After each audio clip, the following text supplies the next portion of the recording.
नमस्कार दोस्तों। तो चलिए एक और कथा की शुरुआत करते हैं।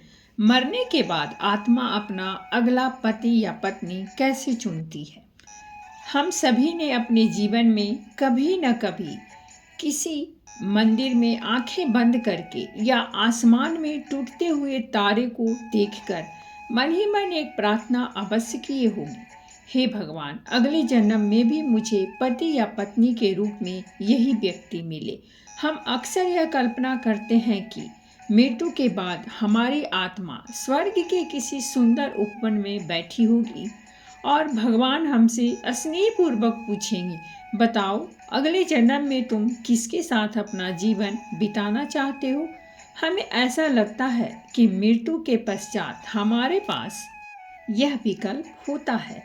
यह पूर्ण स्वतंत्रता होती है कि हम अपने अगले जीवन साथी का चयन स्वयं कर सकें।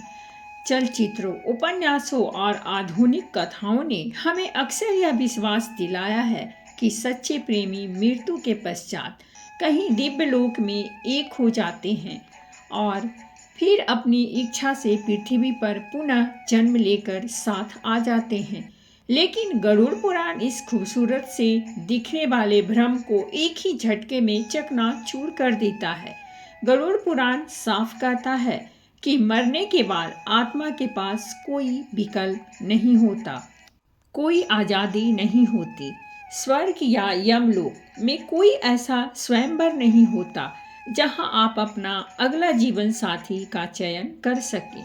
तो फिर जब एक बच्चा इस धरती पर जन्म लेता है और 25-30 साल बाद अचानक किसी अजनबी से टकराकर उससे शादी कर लेता है, तो वह अजनबी उसकी जिंदगी में कैसे आता है, वो रिश्ता ऊपर कैसे तय होता है। मौत के बाद वह कौन सा डरावना और बिल्कुल सटीक नियम है जो यह तय करता है कि अगले जन्म में आप किसके साथ साथ फेरे लेंगे। आज मैं आपको कर्मों की उस सबसे रहस्यमयी और खौफनाक अदालत में लेकर चलती हूँ।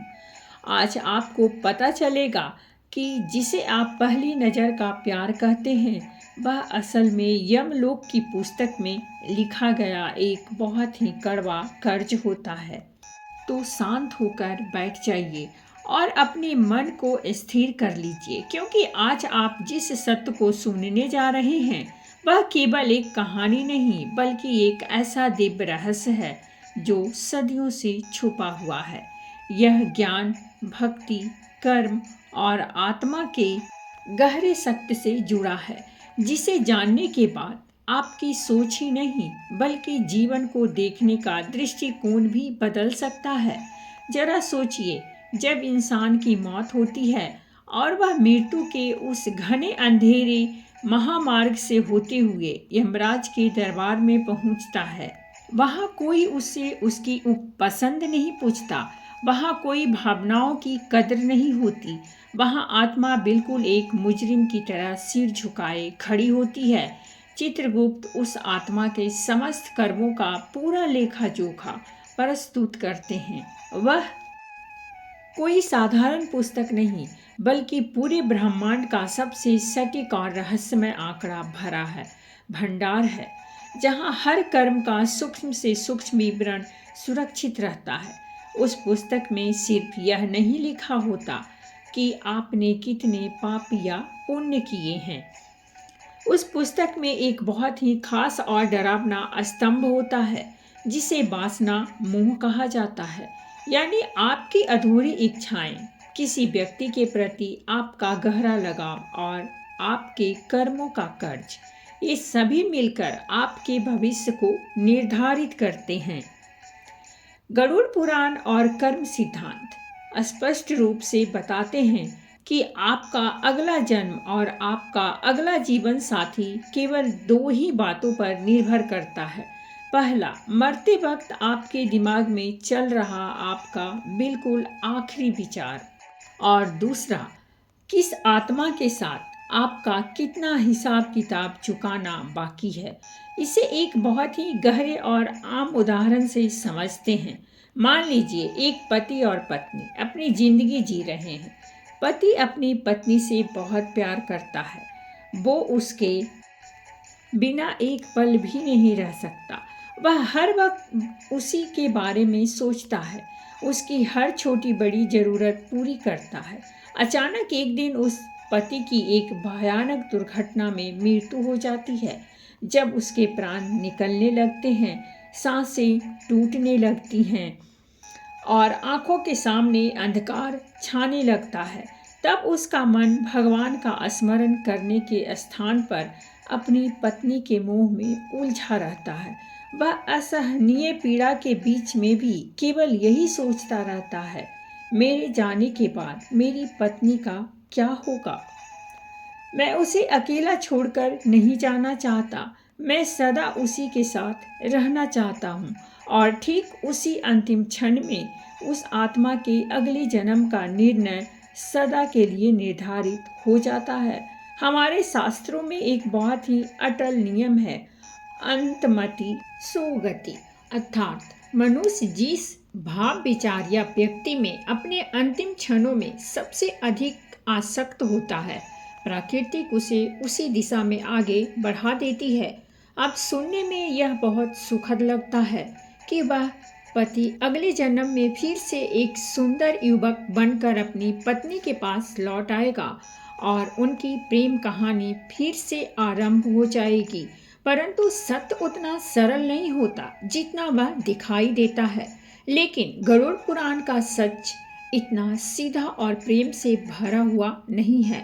प्राकृतिक आपको उस इंसान के पास वापस तो भेज देगी, लेकिन किस रूप में भेजेगी यह आपकी पसंद नहीं है। यह आपके पूरे जीवन के कर्म तय करेंगे।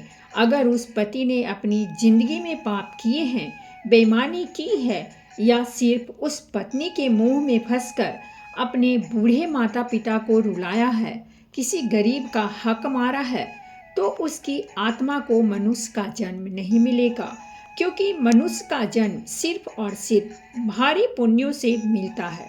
हो सकता है वह आत्मा अगले जन्म में एक कुत्ता, एक बिल्ली या कोई पालतू जानवर बनकर उसी पत्नी के घर में पैदा हो जाए।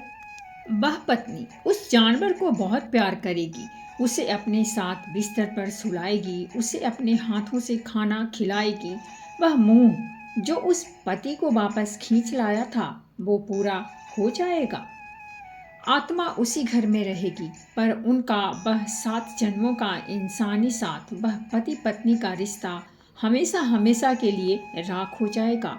आत्मा तो उसी इंसान के करीब है, वह उसे देख रही है, वह उसे महसूस कर रही है, पर अब वह अपनी ही साथी को कुछ बता नहीं सकती। वो कह नहीं सकती कि मैं तुम्हारा वही पति हूँ जिसके लिए तुम आज भी रोती हो।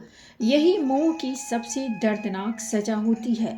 आप सब कुछ देख सकते हैं, पर आप कुछ कर नहीं सकते। लेकिन जो अगला सच उसे देखने वाला है, वो इस दुख से भी भारी था।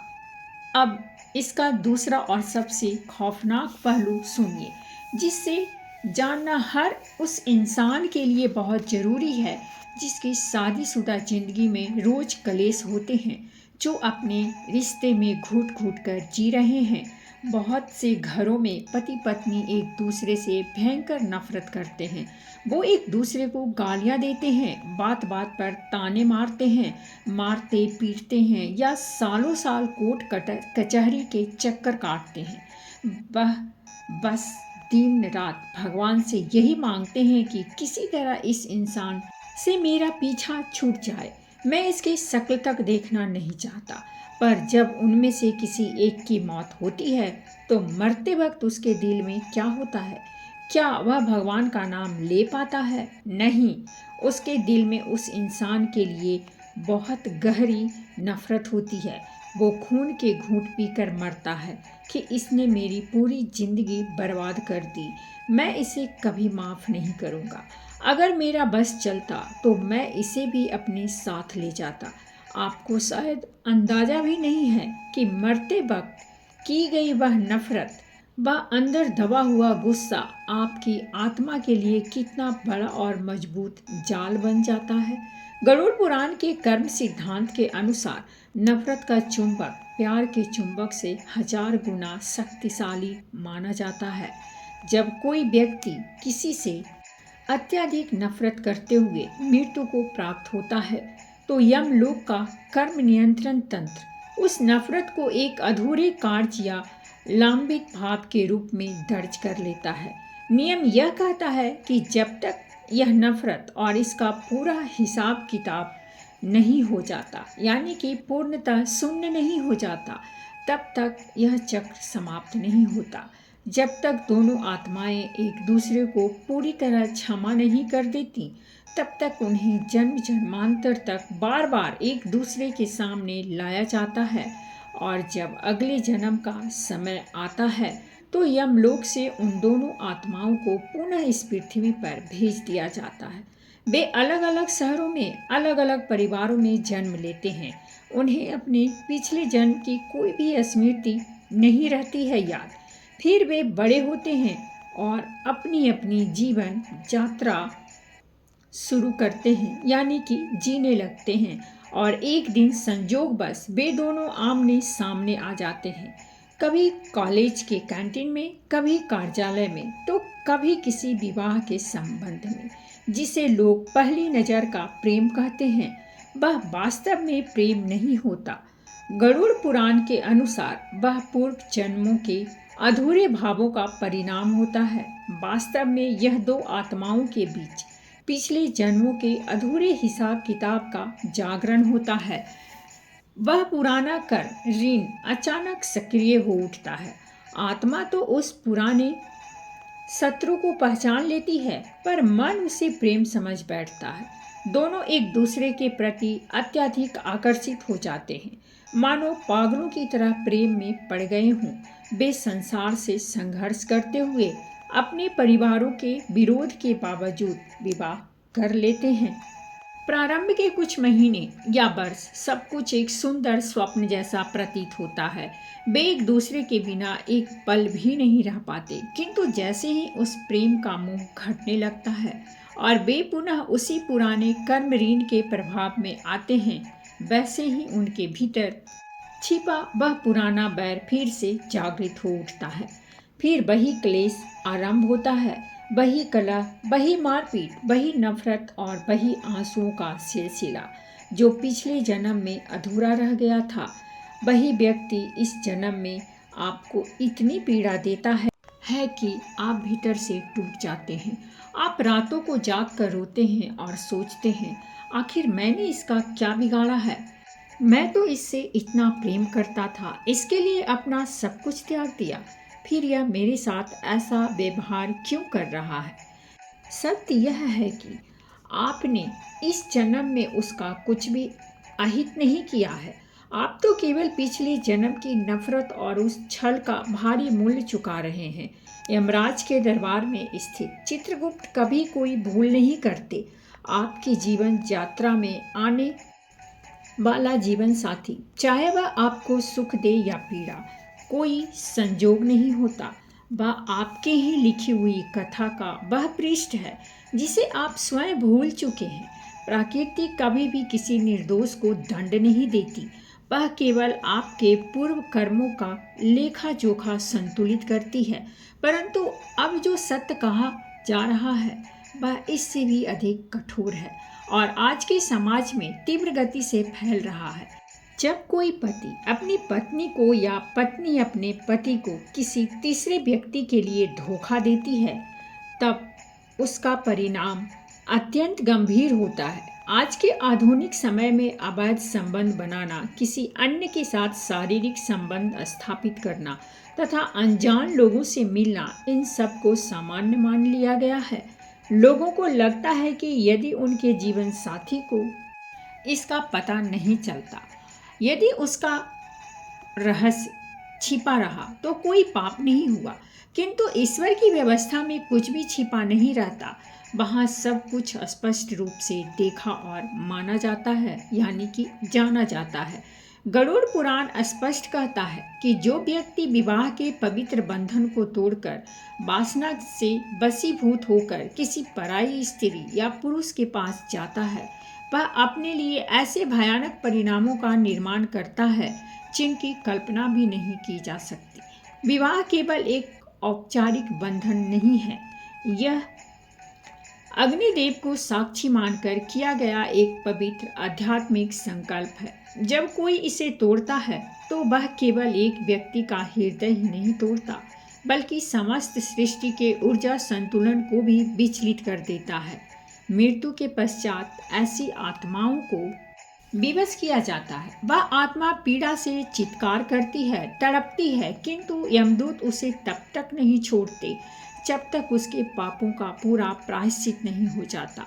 परंतु यह भयानक दंड यही समाप्त नहीं होता। वास्तविक परिणाम तो अगले जन्म में प्रकट होता है। जब ऐसी आत्माओं को पुनः जन्म मिलता है, तब उसका जीवन साथी यमलोक के उसी कठोर नियम के अनुसार निर्धारित किया जाता है, क्योंकि उस आत्मा ने पिछले जन्म में एक पवित्र संबंध के साथ विश्वासघात किया था और एक सच्चे हृदय को पीड़ा दी थी। इसीलिए अगले जन्म में प्रकृति स्वयं उसका विवाह ऐसे व्यक्ति से कराती है जो अत्यंत छलपूर्ण होता है। वह व्यक्ति इस जन्म में उस आत्मा को वही पीड़ा, वही तड़प और वही असहायता अनुभव कराता है जो उसने पूर्व जन्म में किसी अन्य को दी थी। वह आत्मा इस जन्म में अपने जीवन साथी से सच्चे प्रेम की अपेक्षा करती है, निष्ठा की याचना करती है और उसके लिए अपना सर्वस्व अर्पित कर देती है, किंतु उसे बदले में केवल तिरस्कार, अपमान और विश्वासघात ही प्राप्त होता है। वह गहन पीड़ा में डूब जाती है, अश्रुओं से व्यथित रहती है और मानसिक संताप में पड़ जाती है। फिर भी चाहकर उस संबंध से मुक्त नहीं हो पाती, क्योंकि जब तक पूर्व जन्म के उस विश्वासघात का प्रत्येक कण संतुलित नहीं हो जाता, तब तक वह कर्म ऋण उसे बंधन से मुक्त नहीं करता। और दूसरी ओर वह व्यक्ति जिसे आपने पिछले जन्म में धोखा दिया था, आपके प्रति गहन वेदना और कटु भावना लेकर ही इस संसार से विदा होता है। जब कोई इंसान या सच्चा मनुष्य भीतर से टूटकर रोता है, तो उसके आंसुओं में ऐसी शक्ति होती है कि वे एक प्रबल श्राप का रूप ले लेते हैं। वही श्राप आपको अगले जन्म में पुनः उसी व्यक्ति के सामने लाकर खड़ा कर देता है। पर इस बार वह व्यक्ति आपके जीवन में अत्यंत कठोर रूप में आता है। वह आपको इतनी गहरी पीड़ा देता है कि आप स्वयं अपने जीवन को समाप्त करने का विचार करने लगते हैं और यह भी समझ नहीं पाते कि आपके साथ ऐसा क्यों हो रहा है। यही कर्मों का अचूक और अटल चक्र है। ईश्वर की व्यवस्था और उसकी सृष्टि से कोई भी बच नहीं सकता। जो बीज आपने बोया है वह एक दिन वृक्ष बनकर आपके ही आंगन में फलता है और उसके फल चाहे वे मधुर हों या कड़वे आपको ही भोगने पड़ते हैं। चाहे वह प्रेम का बीज हो, नफरत का बीज हो या किसी गहरे विश्वासघात का। यह सब सुनकर आपके मन में स्वाभाविक रूप से गहरी बेचैनी और एक बड़ा प्रश्न उठता है, क्या इस चक्र को तोड़ने का कोई उपाय नहीं है? क्या हम सदा ही इन कर्मों की जंजीरों में, मोह और द्वेष के बंधनों में बंधे रहेंगे? यदि आज आपका जीवन साथी आपको अत्यधिक पीड़ा दे रहा है, तो क्या आप उससे कभी मुक्त नहीं हो पाएंगे? क्या मनुष्य अपनी नियति स्वयं नहीं गढ़ सकता? हमारे शास्त्र, वेद और पुराण केवल भय उत्पन्न करने के लिए नहीं हैं, वे केवल समस्याओं का वर्णन ही नहीं करते, बल्कि मानव जीवन के लिए गहन और सटीक समाधान भी प्रस्तुत करते हैं। वे एक ऐसा मार्ग बताते हैं जो मनुष्य को जन्म, मरण और छल प्रपंच के इस चक्र से सदा के लिए मुक्त कर सकता है। यदि आप चाहते हैं कि मृत्यु के पश्चात आपकी आत्मा इन अदृश्य बंधनों से मुक्त हो जाए, यदि आप चाहते हैं कि अगले जन्म में आपको किसी द्वेष करने वाले, पीड़ा देने वाले या विश्वासघात करने वाले व्यक्ति के साथ न बंधना पड़े, तो आपको आज इसी क्षण से अपने जीवन को देखने का दृष्टिकोण पूर्णतः बदलना होगा। गीता में भगवान श्री कृष्ण ने इसका अत्यंत अचूक उपाय बताया है, निष्काम कर्म और मोह से मुक्ति। इसका अर्थ यह कदापि नहीं है कि आप सब कुछ त्याग कर घर छोड़ दें अपने पति या पत्नी से दूर होकर वन में चले जाएं या सन्यासी बन जाएं।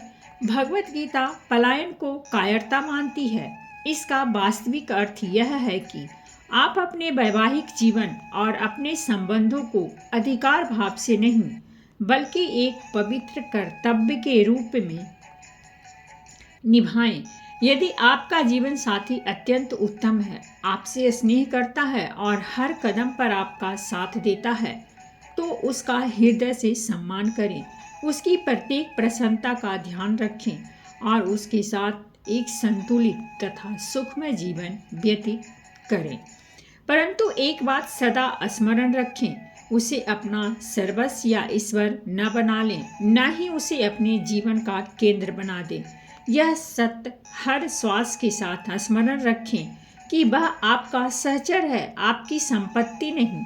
आप उसे सदा के लिए बांध नहीं सकते या बांध कर नहीं रख सकते। जब भी उसके विदा होने का समय आए, चाहे वह मृत्यु के रूप में हो या किसी अन्य परिस्थिति में, आप उसे बिना किसी शिकायत के सहज भाव से विदा करें। अपने हृदय में उसके प्रति ऐसा अंधा मोह न उत्पन्न करें कि मृत्यु के पश्चात भी आपकी आत्मा शांति की खोज करने के स्थान पर उसी के इर्द गिर्द भटकती रहे। प्रेम करें, पर उस प्रेम में स्वयं को विलीन न कर दें। और यदि आप किसी अत्यंत कष्टदायक संबंध में हैं, यदि आपका जीवन साथी आपको प्रतिदिन रुला रहा है, आपको धोखा दे रहा है, आपको निरंतर अपमानित कर रहा है और आपकी भावनाओं का सम्मान नहीं कर रहा, तो आज से उसके लिए रोना त्याग दीजिए।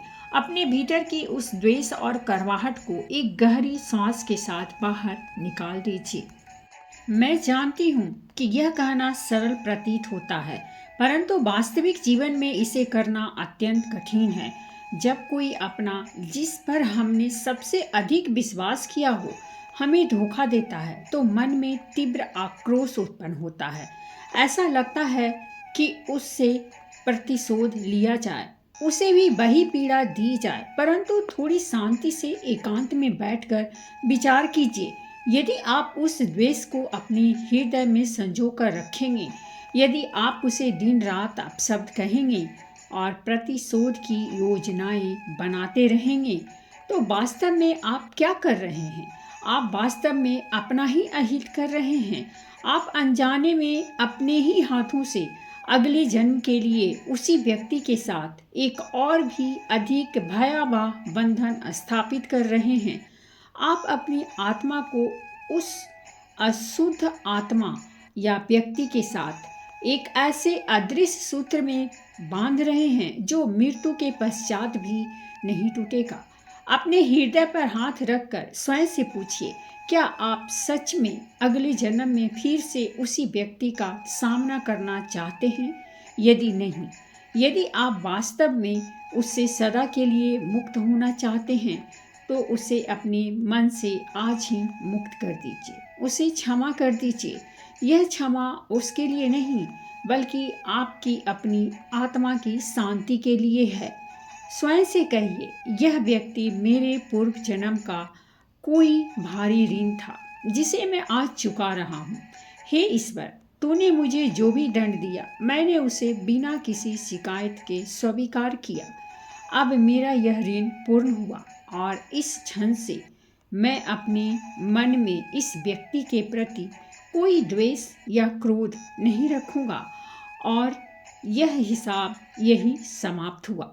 जिस दिन, जिस क्षण आप अपने मन से उस द्वेष और प्रतिशोध की अग्नि को त्याग देंगे, उसी क्षण यमलोक की उस लेखा पुस्तिका में आपका और उस व्यक्ति का वह कर्म बंधन सदा के लिए समाप्त हो जाएगा। उस लेख पर समाप्ति की मुहर लग जाएगी। इसके पश्चात जब मृत्यु आएगी, तब आपकी आत्मा पूर्णतः मुक्त होगी। न किसी का अंधा मोह आपको पुनः इस पृथ्वी की ओर आकर्षित करेगा और न ही किसी का द्वेष आपको फिर से इस बंधन में डालेगा। आपकी आत्मा उस परम पिता परमात्मा के शांत और दिव्य मार्ग पर अग्रसर होगी, जहाँ केवल प्रकाश है, जहाँ न कोई छल है और न कोई दुख। अंत में केवल इतना स्मरण रखें, यह शरीर, ये संबंध, यह घर, यह धन, सब कुछ एक विश्राम स्थल के समान है।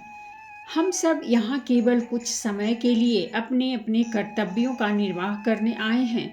अपने कर्तव्यों को पूर्ण निष्ठा से निभाइए, प्रेम का प्रसार कीजिए, किसी का हृदय न दुखाइए, किसी का अधिकार न छीनिए, पर अपनी वास्तविक लक्ष्य को सदा स्मरण रखें। अपनी आत्मा और अपने मन का संबंध केवल उस परमात्मा से जोड़कर रखिए, चाहे आप उसे किसी भी रूप में मानते हो, क्योंकि अंततः जब सब कुछ टूट जाएगा, सब चिंता की अग्नि भी शांत हो जाएगी, तब वही एक है जो सदा आपका रहता है, जो कभी परिवर्तित नहीं होता और जो आपको कभी त्यागता नहीं। किंतु यहाँ एक अत्यंत गहन और विचलित करने वाला प्रश्न उत्पन्न होता है।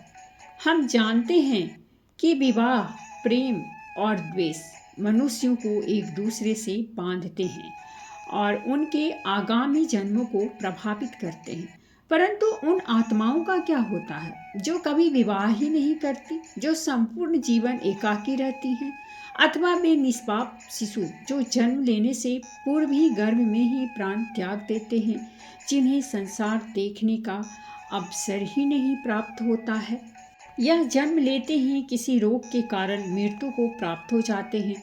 ऐसी आत्माएं अपना अगला जन्म किस प्रकार प्राप्त करती है, जब न उन्होंने किसी से प्रेम किया, न द्वेष रखा और न ही किसी प्रकार का लेन देन किया। तब कर्मों का वह गूढ़ नियम उनके साथ किस प्रकार कार्य करता है? क्या उन्हें तत्काल मुक्ति प्राप्त हो जाती है या वे किसी अन्य अदृश्य चक्र में प्रविष्ट हो जाती हैं? यदि आप जन्म और मृत्यु के इस गहन रहस्य को समझना चाहते हैं तो अपने भीतर जिज्ञासा को जागृत रखें। और इस मूल्यवान समय और ध्यान के लिए हृदय से धन्यवाद। परमात्मा आप और आपके परिवार पर अपनी असीम कृपा बनाए रखें और आपको सदैव सुखी एवं शांत रखें। तो दोस्तों, ये थी हमारी आज की कहानी, और अगर कहानी अच्छी लगी हो तो प्लीज़ हमारे चैनल को सब्सक्राइब कीजिए, वीडियो को लाइक और शेयर जरूर कीजिए।